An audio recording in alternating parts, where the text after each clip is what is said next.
Get ready to rock your style with Wicked Wanderings.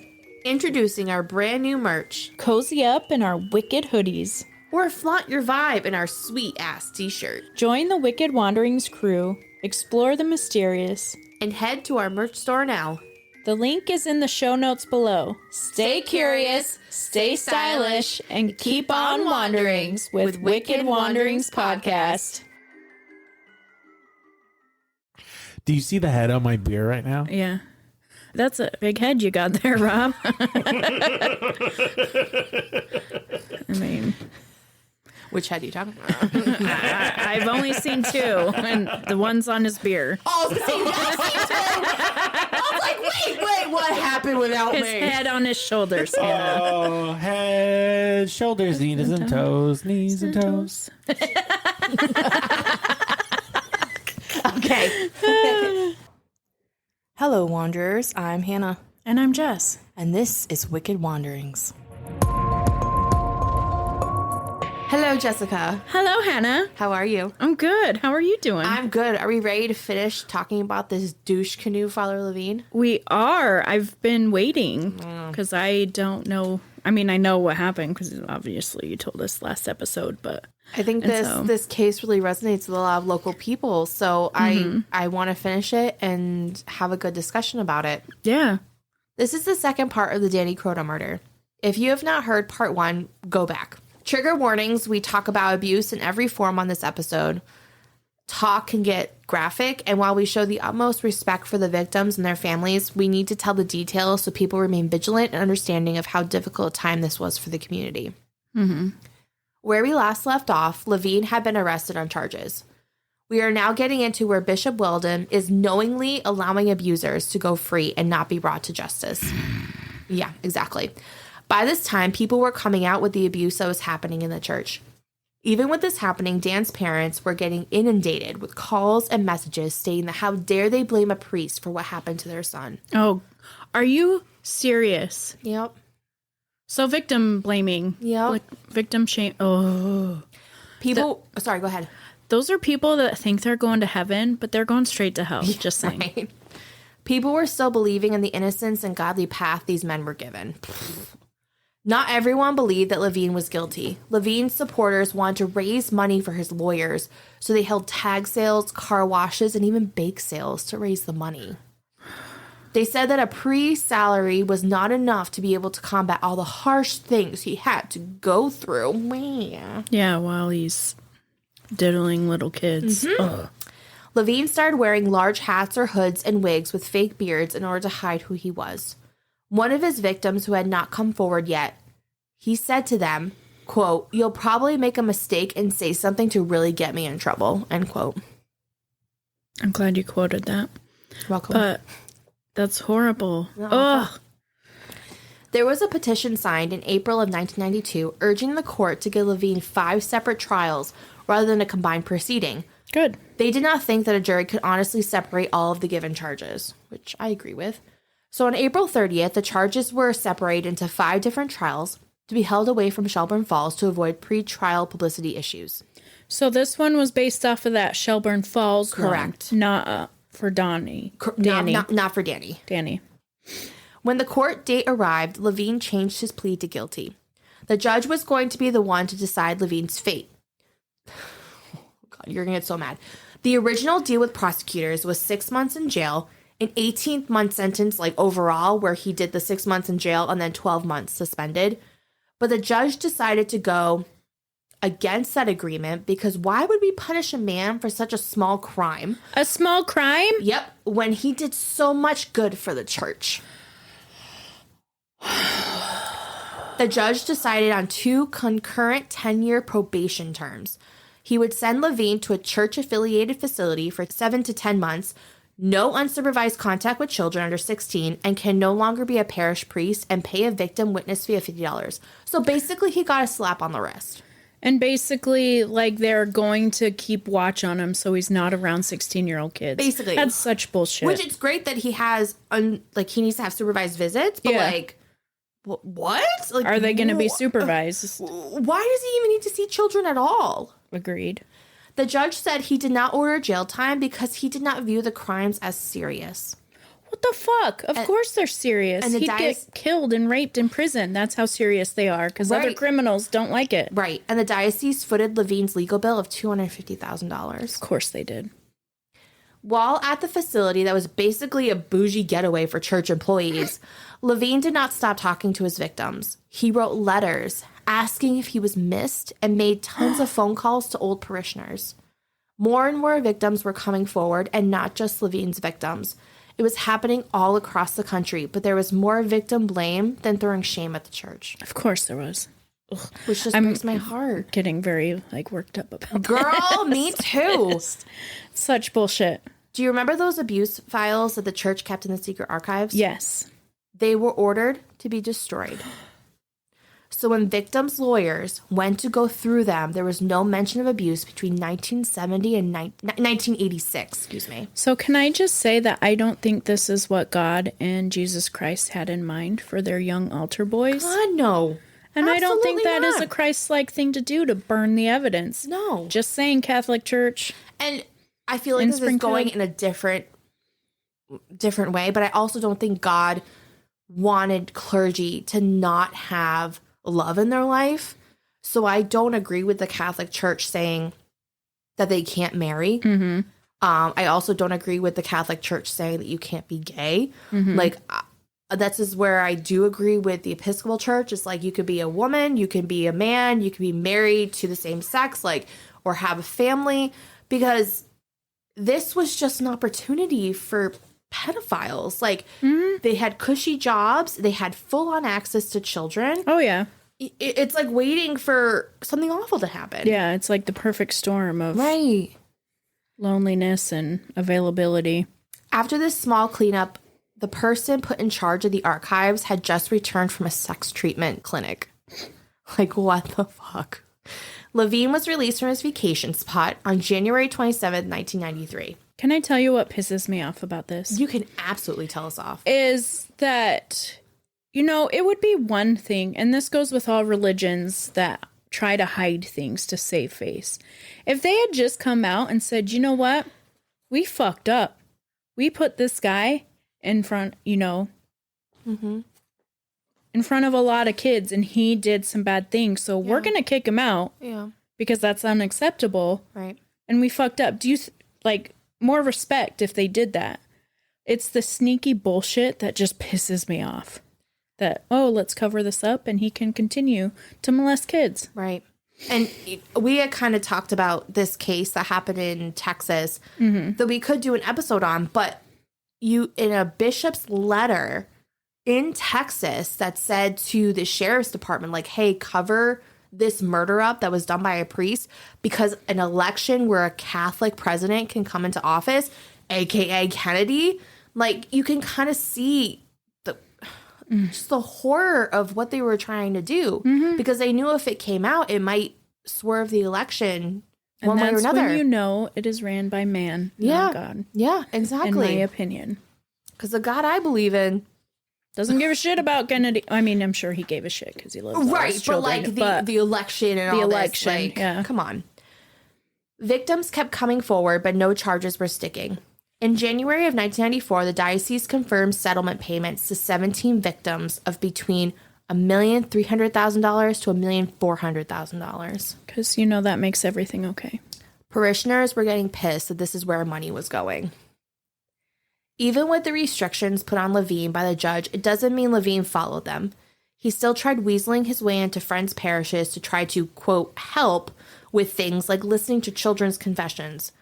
One pastor had a problem with this, and he told the diocese, but he was ignored. So he called the police and got a no trespass order on Lavigne. Good. Because he did this, he was punished by the diocese for bringing in the police and not keeping it in-house.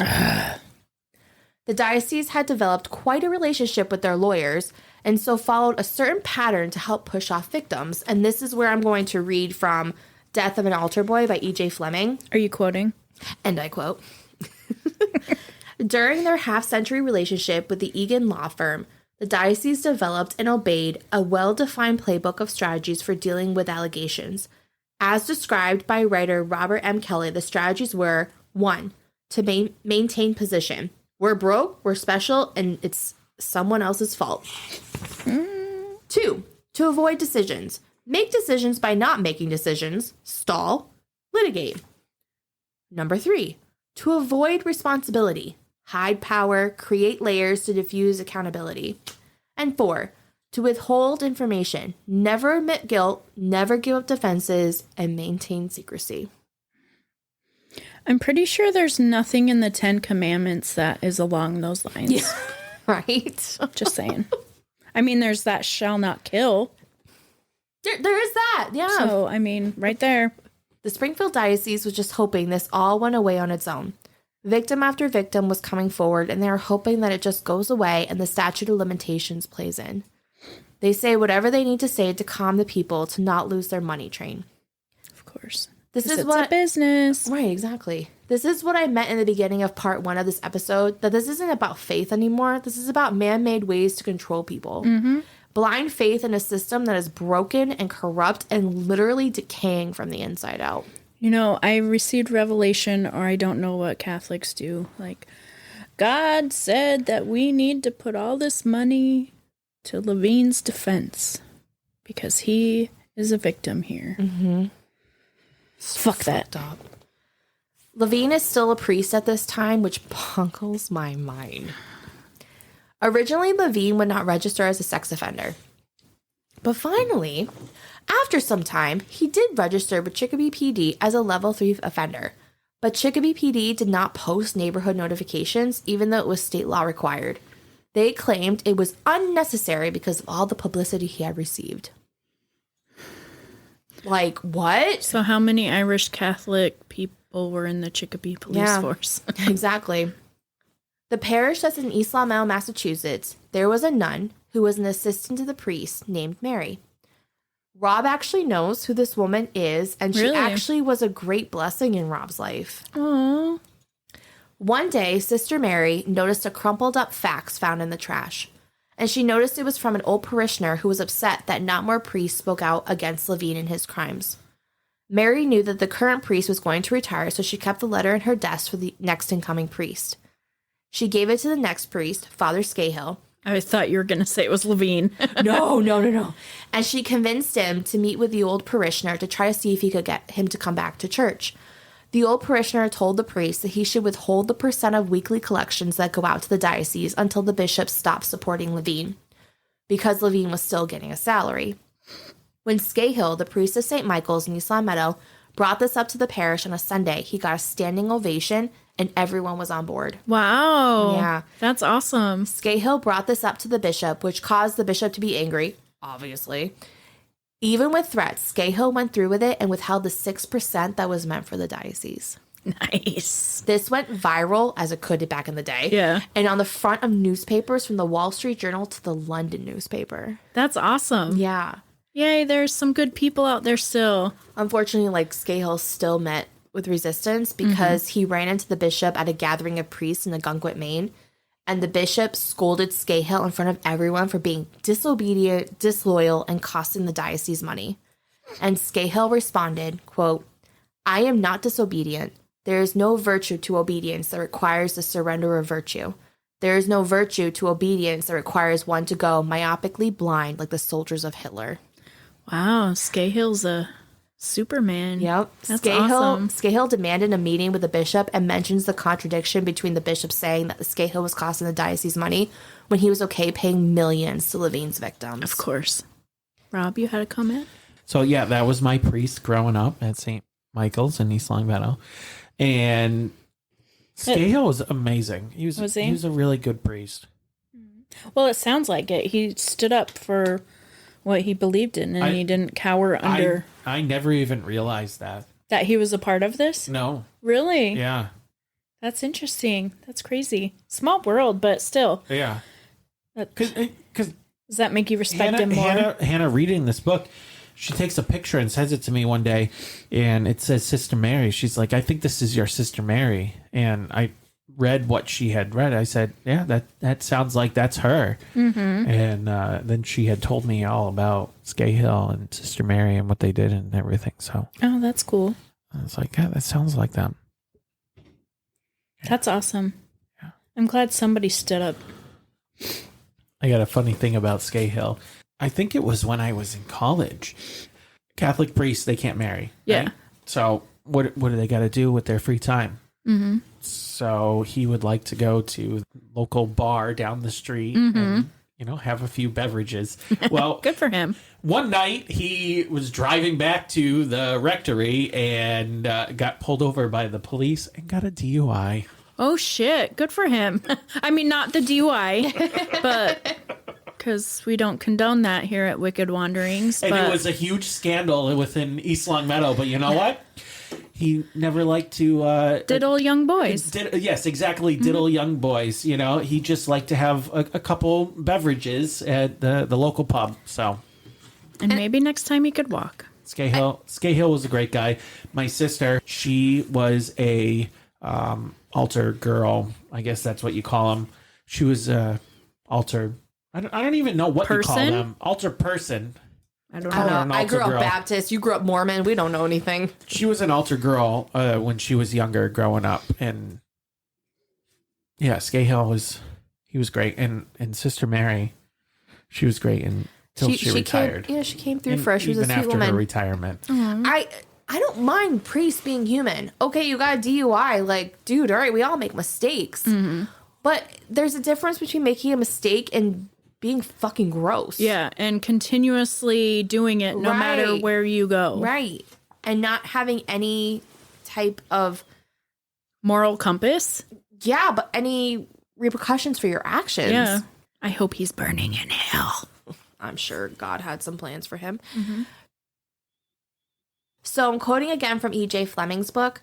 A month later, on November 12th, Dupree further seethed when Scahill was among 6 priests honored by the Survivors Network of Those Abused by a Priest, also known as SNAP. Scahill called out the church and its bishops. He said, "It is regrettable that you should have to establish an award to give to a priest for integrity." Oh my God, I totally agree with. Integrity is something that should be expected from us. Yet inexplicably, the vast majority of clergy has been silent. In their complicit silence, they have betrayed truth and turned their backs on children and minors. By and large, the clerics have been myopic company puppets instead of being men. On November 20th, the Vatican informed Dupree it was defrocking Lavigne. Dupree ignored the dispatch. So it wasn't until 30 years later that Lavigne was finally going to be defrocked. 30 fucking years. That's kind of a funny term for me. Defrocked. Defrocked. He was defrocked. It was then found out that the bishop had his own victims. I mean, doesn't surprise me, but what? A reporter from The Republican tried getting to the bottom of it, and Dupree heard from one of his victims, and surprisingly, the next morning announced he was considering early retirement due to his health. Okay, so no wonder he was trying to hide it all, because he was guilty himself. How convenient. Fuck that guy. Also, this man decided to make a fund for accused priests. Yeah. The bishop was also a supporter of banning gay marriage, which, boo. When one of the bishop's victims saw this and himself being a gay man, decided to travel back to Massachusetts and met with Father Scahill, because he's like, all right, he's a supporter, who was being a great supporter of victims. 2 men met with Father Scahill to go over the abuse that happened with the bishop. I will not go into detail, but he would scare the boys with pictures of men dying of AIDS so that they would only save intercourse for him. Yeah. So, ew. Again, I'm quoting. Dupree was quick with God excuses. He said, "Our relationship was a logical expression of love, and God teaches love." He said, adding, "I'm God, you're sleeping with God." What? Yep. Yep. So I wonder how he's enjoying hell and not being God. Yep. Finally, with Dupree gone and hiding, the new bishop took Lavigne off the payroll, and Scahill finally paid his dues to the church. Good. There was a whole chapter on how Lavigne abused these kids, and while, again, I'm not going to go through it all because it is too much, and I think for a podcast, I will quote one thing that Lavigne was said to have told a child. When this victim told Lavigne about the pain, Lavigne said, "Jesus suffered on the cross, and so you could suffer a little." Are you serious? That's so fucked up to compare the. Oh. This guy's a dick, dude. Yeah. All of them. Like, I thought this book was really well done, but. Christ. Suffered on the cross. Yeah, and he did that for everyone's sins. So he did that for you. Yeah. And you're fucking it up right now.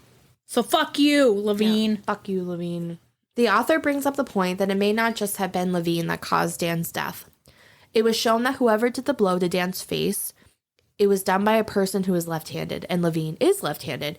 But based off of Danny's history of fighting, they speculated that someone he may have trusted was behind him and helped Lavigne because he was a good fighter. The author talks about rings of men that would pass around these young victims. That's what you were saying last episode. Yeah, and they were men from the church and places like the Boy Scout leaders. There was a group of men called the Holy 13. And they're not so holy. Definitely not. The book by E.J. Fleming does get into the abusers and the victims. He mentions what happened to the abusers if they died and if and when they retired. For the victims, the stories are mostly tragic and sad. They turned to drugs, alcohol, violence, and some committed suicide. Well, how can you not? Because here you are experiencing this extreme trauma from people who are supposed to be men of God, who are supposed to lead you to God. Yep. And even they are hurting you. So who are you supposed to go to? They were safe spaces. Yeah. Even with the Boy Scouts in there, like that was a safe space you're supposed to put your child. Mm-hmm. And they weren't. Sending them to the slaughter. And let's be honest, with even therapy now is such taboo still. Mm-hmm. So I can't imagine, 50 years ago. Yeah. You didn't talk about that shit. Right.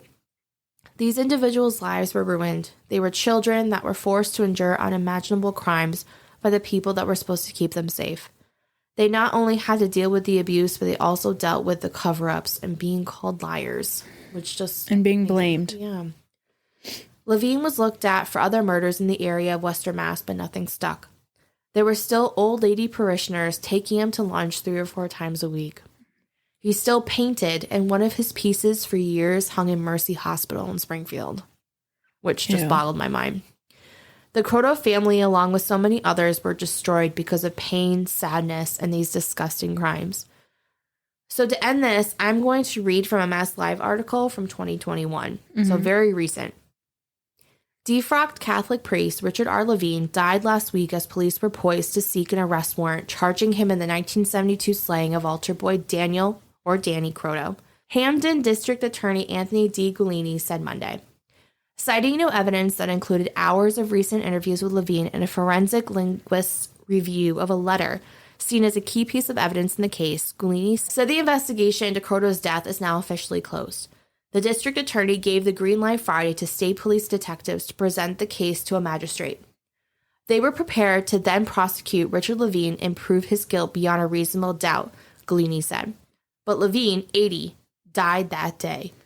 Gullini said the priest was not well but did not provide a specific cause of death. So he literally died. Probably right of a heart attack. They were going to arrest they were him. coming for him. Right before they were going to arrest him. He got off too easy. So later in the article, Lavigne admits to what he did, and he said he left Danny beaten by the riverbank, but he was still alive, and he later returned to see him floating in the water face down. This story feels so close to me, and I hope I gave the respect that Danny and all these victims deserved. Because fuck those priests. Fuck them. Not literally. I hope they burn in hell. I can just see why so many people have turned away For sure. from the church. I really can. And as much as good people like Scahill, like Sister Mary, were trying to bring these people back in, so many people were scarred by just the events or that they were abused themselves, and they just were turned off by it. And the God I believe in, I don't think he'll hold that against them. I really don't. Well, and even your mom was saying last week that she didn't go back For years. is she active now? No. But I mean, that would be enough for me to be like, Peace out. Yeah. I think It breaks my heart. With what my mom and my mom's family and my uncle went through, and then later on with my mom's faith went through, and then what I went through younger, and having that sex offender around us kids, even though we were adults when we found out, and thank God nothing happened to us, it still leaves a mark. And it still makes you just say, fuck it, why can't I just talk to God myself in the privacy of my home? Yeah. I don't know, it just makes you wonder. Yeah. I personally am not a fan of organized religion. I think I've mentioned that a time or two. But I think you can be spiritual and have a relationship with God without being religious. Yeah. And people can be religious without being spiritual. And it's like these little hoity-toity, I'm better than you, but I'm going to support a priest that likes to touch little boys. Nope.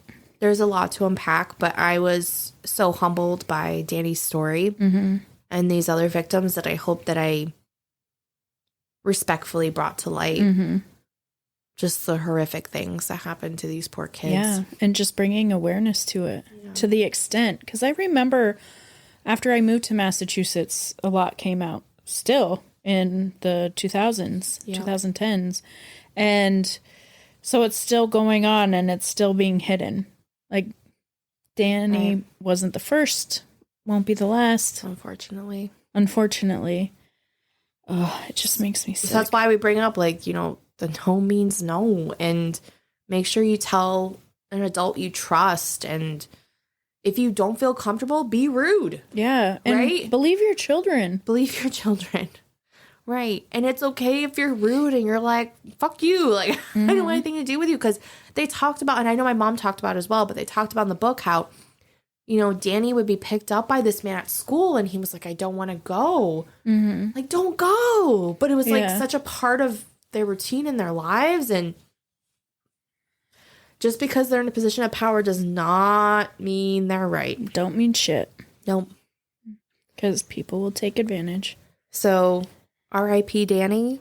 And thank you for letting us tell your story. Yeah. Thanks, Hannah. That was a crazy story. Do you recommend the book? I do recommend the book. I think it was heavy, so please don't go into it thinking like, oh, a light read before bed.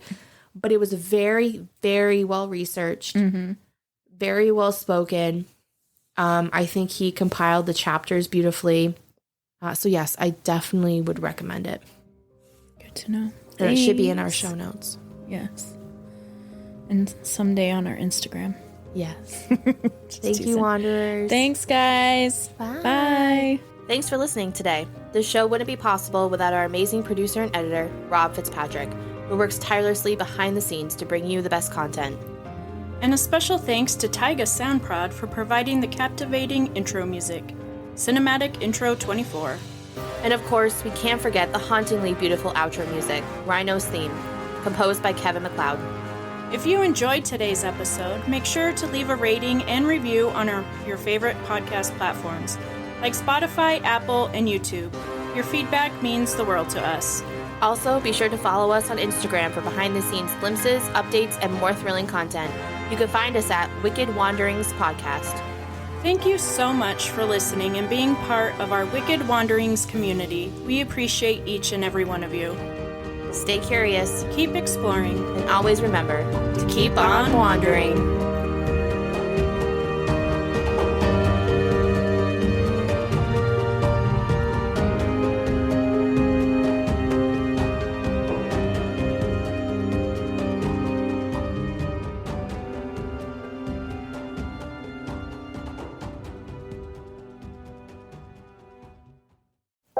If you like paranormal, true crime, cryptids, or anything else weird, check out the Ouch Was That a Ghost podcast brought to you by your host Liz. You can find Ouch Was That a Ghost on Spotify, Apple, or any other audio platform. New episodes drop every Thursday.